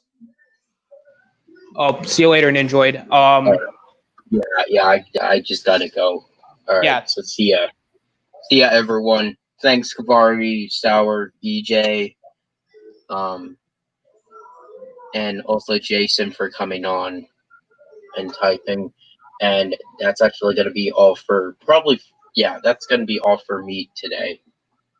Tomorrow will be some streams, so that's all that I have to say. All right, see ya, everyone. See you later, Ninjoid. I'm going to get to these last couple comments. I'm going to get to Kavari's last comment, then I'm going to probably head out for the day. Again, I know I was supposed to talk about the future, but I'm like, we'll probably talk about that in a later stream. It just, again, I don't want to keep going without someone on here. So I'm not saying that a Miles Morales movie won't work. I'm just saying that I would like to see more Peter Parker first, and then maybe build up that, and then maybe set up Miles in the next movie. Well, I guess we can talk about the future a little bit now. I think they should, if they're going to do that, they should set up Miles in the next film, and then maybe in the 4th or 5th installment, they can have Miles, and then they can either have Miles take his place and then have Peter do something else. But other than that, I just don't think that's going to work otherwise. Miles Morales is more relevant to me as Spider-Man than Peter Parker. Well, listen, I like Miles. Don't get me wrong. I really, really do. But the problem is that I don't think Peter is more relevant because Miles has more films, and I think that Peter is a more iconic character because of how long he's been in the comics. I mean, it's your opinion, my friend. I 100% respect that because, again, I love Miles. I do. He's like one of my favorites besides Peter, Miguel, Gwen, etc. But again, I know I keep stressing this, but I just think that they need to build it. Get Sour. Sour, do you want to come on, or are you still babysitting? Because I will happily have you on, my friend, because the link is in the Discord. And I want to try to get at least 2 hours even, because we are basically around an hour and 40 minutes. So if you want to join in, Sour, you definitely can. Otherwise, I'm probably going to end it. So I'll give you about. I'll just say that I'll probably give it to about 150. So if you don't want to come on until by then, that's perfectly fine. Sour's on here. What's up? Nothing much. Yeah, that's good. So do you want to talk about your experiences with these films, and maybe do you want to like talk about them a little bit? Because I kind of already talked about them already, so I'm not gonna restate what I said. Sure. So for me, I have completely different opinions about these two films than you. I actually liked both Homecoming and Far From Home. They aren't fantastic or anything. They aren't like Spider-Man 2 good, but they're really good and still, in my opinion. I actually really like Peter. Peter's actually a really good character in these films. Um. Oh, hey, Nicholas. Yeah, what's up, Nicholas? We are gonna be wrapping it up soon, so I'm not gonna send the link. Oh, I just I don't want to send a link because like we're gonna be ending it in a few minutes Yeah. anyway, so there's no point in sending a link. Makes Otherwise, sense. like if it was like 30 minutes or like an hour in, like I would have said okay, fine, but I'm not gonna ask someone to come on if like we're gonna be like maybe 5 to 10 minutes. Yeah, that makes sense. I'm not Is it doing your longest that. stream? No, I think my longest stream was it was the first Arrowverse fanfiction video stream. That was like 2 hours. Oh, okay.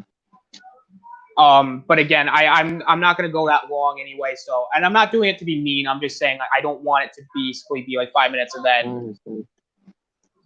But yeah, what would you give your grades for the films? I'd probably give Homecoming an 8 out of 10, and Far From Home a 7. I really like the two films. Homecoming a bit more though. I agree. I agree. I gave I think Homecoming a 7.5, and I think I gave Far From Home a 6.9. It's still pretty decent. Yeah, but a lot of the problems is it's overrated. They don't work. Oh yeah, definitely. They're overrated. Because people think like I understand people are like, oh well, I like these films and I hate these. Like it's not a 9, it's not a 1 for me, but it's definitely not horrible. Yeah. Yeah, I will admit they are definitely overrated. Like people are saying, "Oh, these are the best MCU films," which I mean, hey, it's you. It's okay if that's your actual opinion, but if you're just saying that because they're popular, that's not very good. No, I agree. So before we end this, what I want to do is the future of these films. What do you think is going to happen in the future? Do you think that I don't know. Well, I mean, obviously the third one will follow like Peter and like his worries about like since people found out who Spider-Man was at the end of Far From Home, the third film will follow that up. So I know that'll happen. I don't know who the main villain will be. Maybe it might be the Sinister Six, which I hope, because we need the Sinister Six in a film. I want to get to Gavari's comment. I don't want the fact because Miles Morales is African American. We cannot. That is not what I'm trying to say, Gavari. I'm not trying to say that. I'm saying we need to keep building up Peter's character and then bring in Miles Morales, and then bring him in eventually. I never said that because again, with Black Panther, I never said that. Oh, like we're gonna. No, I don't think that. I think that again, we just need to keep building up. We need to keep building up Peter. Maybe bring Miles in the third one. You don't need to make him Spider-Man yet.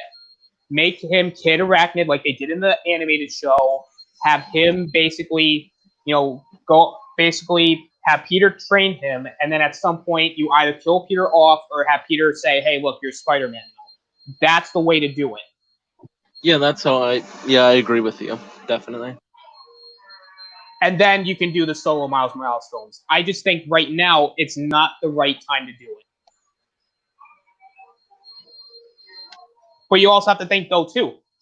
Miles also had a big screen movie with Into the Spider-Verse, and that movie was really well received. And I agree with that. So it's not like Miles is not getting any movies. In fact, he's getting another one. So it's not like Miles is not getting anything. Like live action, yes. Like, should he have a live action film? Absolutely, I agree with that. I love Miles Morales. But it's just one of those things where I need to see more Peter build up. I want to see them. I want to see what they're going to do in the third one.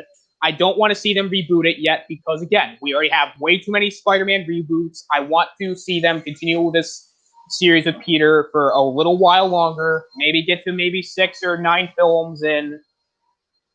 But until then, Miles, I'm going to say he should just be a sidekick for now.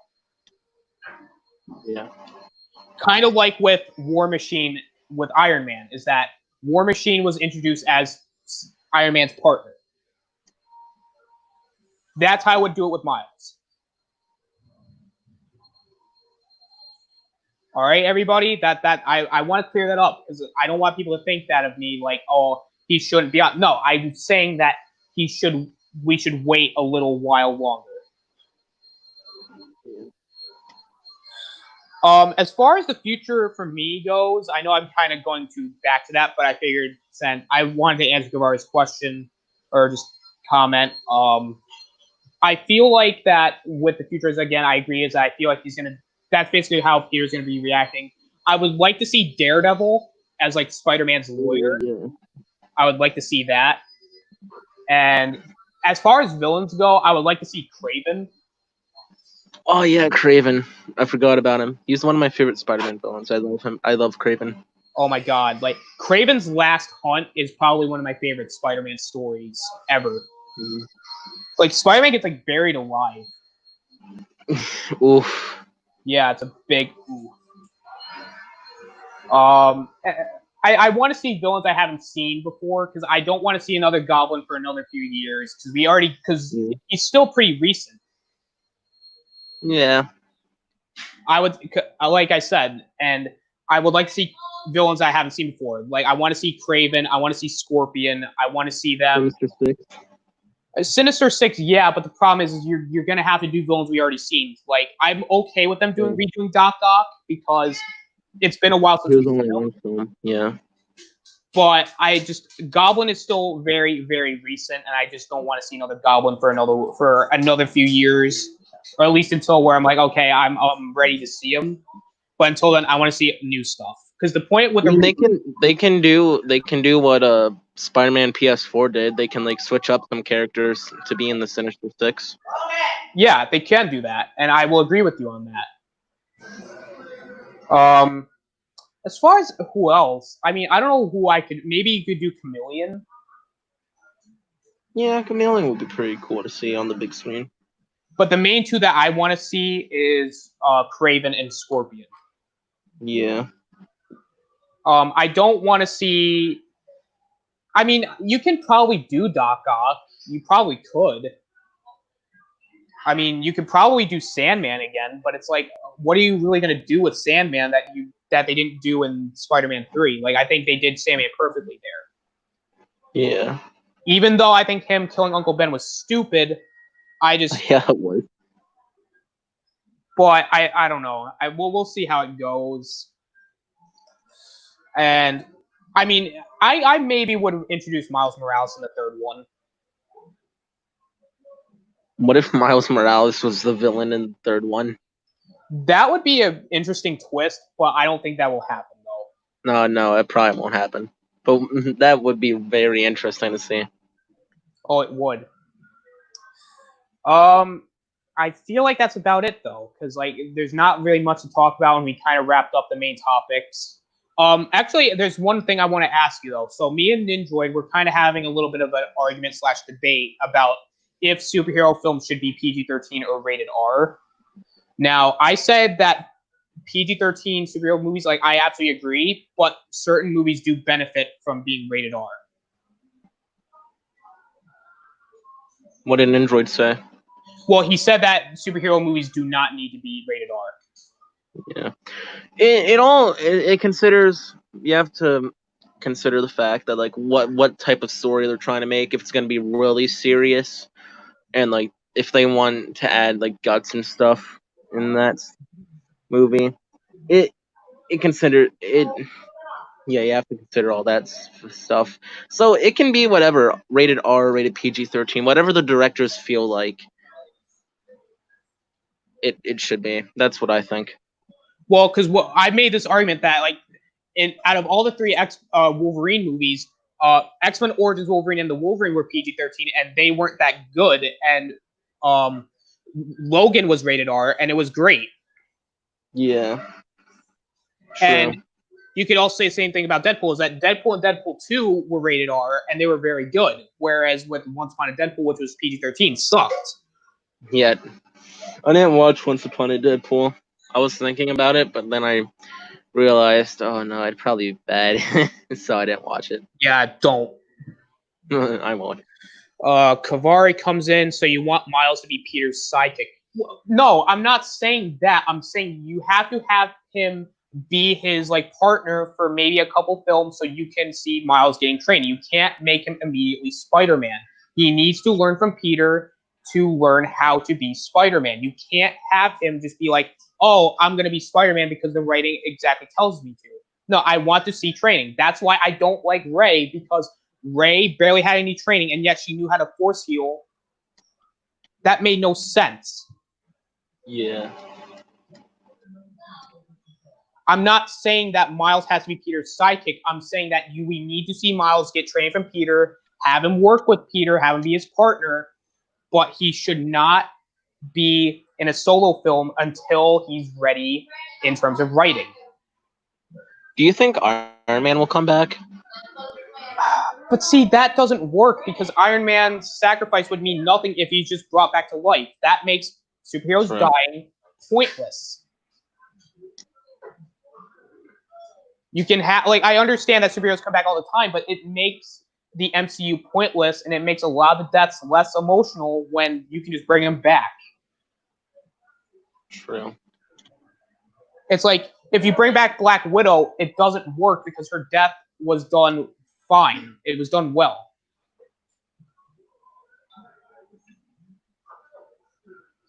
It's like, why would you bring Wolverine back? Because again, Wolverine's death was done well, but it makes that pointless if you're just going to bring him back. Yeah. Yeah, I can see where you're coming from. Like, I'm not saying that you can't bring him back. I'm just saying that it just doesn't work at times. Like with Captain America, you could bring him back, because again, it's like all you have to do is just like he can just go back in time. Yeah. It's degrading and undervaluing of a character. It is. I'm not undervaluing him. I'm just trying to explain. They did that in the animated show. All I want to see is him training. Okay. Like Kavari, I'm not degrading him. I'm not undervaluing him. I'm just saying Miles needs to learn. You can't immediately go out and be like, I'm Spider-Man, because then I can't take him seriously. Like what? How did he even train? How did he know how to fight? How did he know how to control his powers?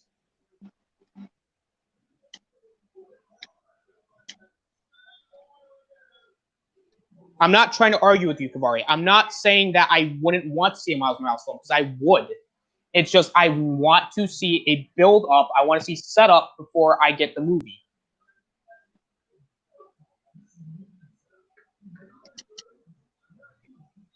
Because it's like doing a... I'm going to say, it's like kind of doing a Fantastic Four... No. It's kind of like seeing a Wolverine movie without setting him up in X-Men. You don't know the character. How do you expect to take him seriously? Like, you can do a Wolverine movie without the X-Men. I'm just saying that I would like to see build-up first. It's not degrading him.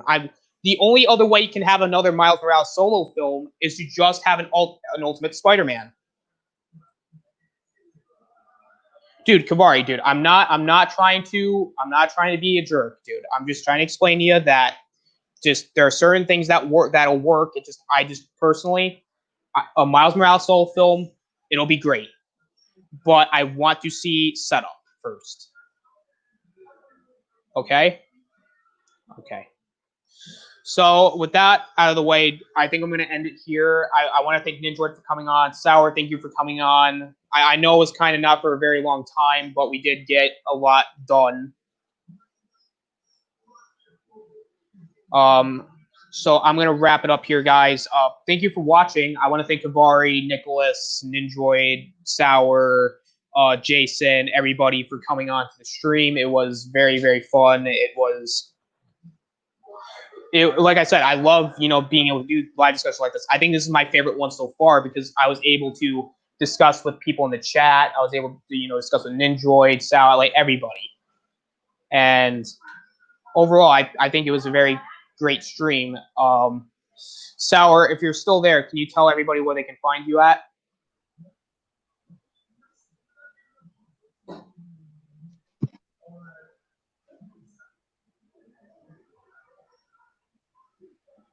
Hey, we reached the 2 hour mark. Yes. I was gonna ask you, where can they find you at? Oh, Twitter at SKRousel6. Discord, just go on Robert Storm's Discord server. You'll find me there. Same name. And Instagram at SourKrauso6. Yeah. Twitter, I might have said SourKrauso6. I remember. SKRousel6 for Twitter. And you guys can find me on Twitter at TheAustinator17. You guys can find me on Facebook at Austin Blair. You guys can find me on Discord at The Austinator, and you guys can find me here on the channel at The Austinator, where I usually do live discussions and gaming streams. So we're trying to reach 40 subs, so if you guys want to subscribe to the channel, you guys definitely can. And that's about it for me, guys. So thank you so much for watching. This is The Austinator and Sauerkraut signing out. See ya.